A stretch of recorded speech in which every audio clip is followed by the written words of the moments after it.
کہ اتنے زیادہ جانور ذبح کرنے کی ضرورت بلا کیا ہے؟ گھر کی 6 قربانیاں آپ نے کیوں کی؟ ایک قربانی کر کے باقی سارا کا سارا مال کسی جناب لڑکی جس کی شادی ہونے والی ہے، وہ یتیم ہے، اور اس کے جہیز میں خرچ کر دیتے، کسی بیوہ کی ضرورت پوری کر لیتے، اور کوئی کام کر لیتے۔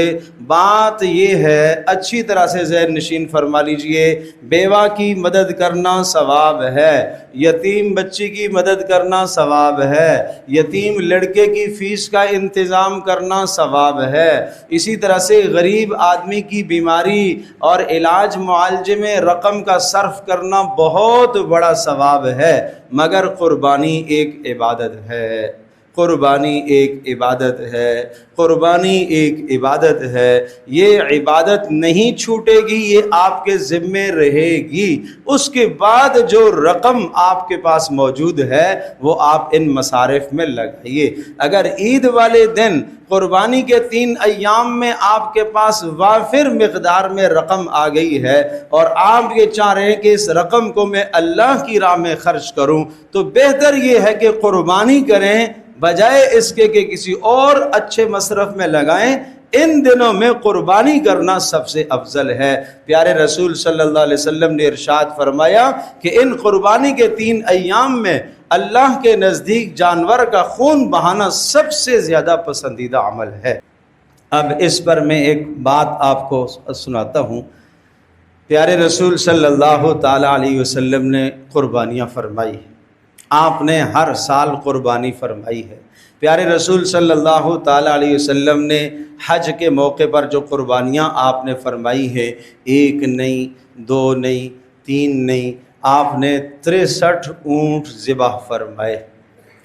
60 اور 3 63 اونٹ آپ نے اپنے مبارک ہاتھوں سے ذبح فرمائے، اور باقی کہا جاتا ہے کہ حضرت علی رضی اللہ تعالی عنہ نے ذبح کیے تھے۔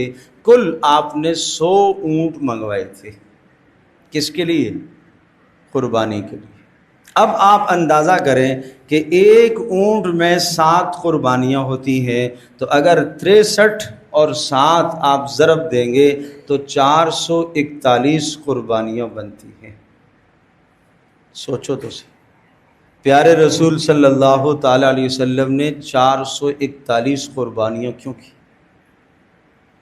یہ آپ نے پیغام دیا ہے، مالداروں کو یہ پیغام دیا ہے، اغنیاء کو رسول اللہ صلی اللہ تعالی علیہ وسلم نے یہ سبق دیا ہے، یہ تعلیم دی ہے کہ اگر تمہارے پاس وسعت ہے، پیسہ ہے، مال ہے، دولت ہے، خوب قربانیاں کرو، خوب قربانی کر کے اللہ کی راہ میں یہ خون بہاؤ۔ اور فرمایا کہ جانور کے جسم پر جتنے بال ہیں اتنی تمہیں نیکیاں ملیں گی، اتنی نیکیاں ملیں گی۔ اس لیے زیادہ سے زیادہ قربانی کرنے کا حکم ہے۔ اور چونکہ عید والا دن جو ہوتا ہے وہ اللہ پاک کی جانب سے ضیافت کا دن ہے۔ آپ کو معلوم ہے کہ 9 ذی الحجہ یوم عرفہ ہے، اس دن روزہ رکھنے کا ثواب 1 سال گزشتہ کے گناہ معاف اور 1 سال آئندہ کے گناہ معاف۔ مگر 10 ذی الحجہ عید کے دن اگر کوئی روزہ رکھتا ہے تو گناہ کبیرہ ہے۔ یہ کیا بات ہوئی؟ ایک دن پہلے روزہ رکھا تو اتنا ثواب، اور 10 ذی الحجہ کو روزہ رکھے گا تو گناہ ہے۔ کیوں؟ اس لیے کہ یہ اللہ تبارک تعالیٰ کی جانب سے ضیافت ہے، مہمان نوازی ہے۔ اللہ میزبان ہے تمہارا، اور اس میزبانی میں اللہ نے کیا اکرام کرنا ہے؟ حکم ہے کہ قربانیاں کرو، اور خود بھی کھاؤ اور دوسروں کو بھی کھلاؤ۔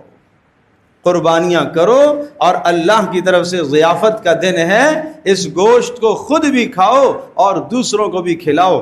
اللہ کی ضیافت کو عام کرو، اللہ کی مہمان نوازی کو تم لوگ عام کرو، یہ حکم ہے۔